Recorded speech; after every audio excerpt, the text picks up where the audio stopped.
منی کے نکلنے سے غسل کیوں ہے اور پیشاب کے نکلنے سے غسل کیوں نہیں ہے، یہ سوال حافظ ابن عبداللہ صاحب نے کیا ہے۔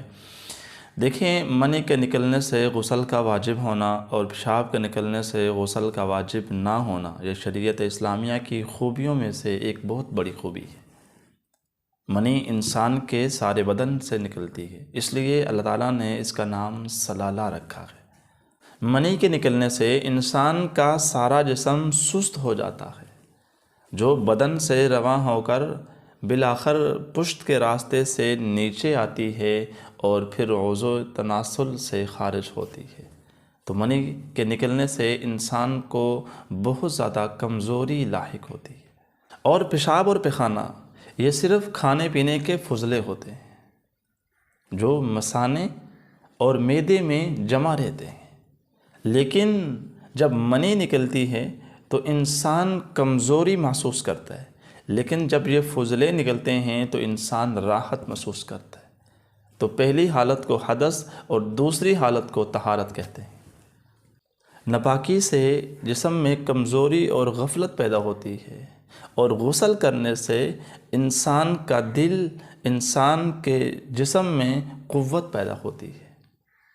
جب انسان صحبت سے فارغ ہوتا ہے تو اس کا دل تنگی کی حالت میں ہوتا ہے، اور اس پر تنگی اور غم سا طاری ہوتا ہے۔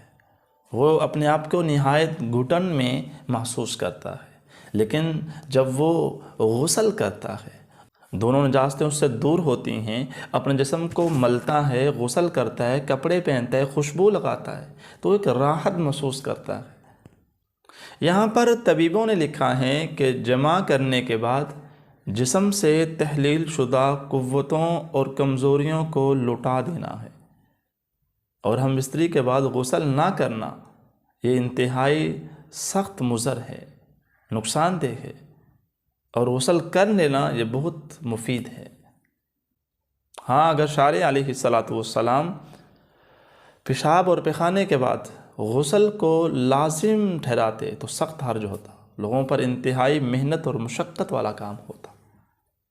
منی کے نکلنے سے بدن کے تمام مسامات کھل جاتے ہیں، اور کبھی ان سے پسینہ بھی آتا ہے۔ پسینے کے ساتھ اندرونی حصہ بدن کے گندے مواد بھی خارج ہوتے ہیں۔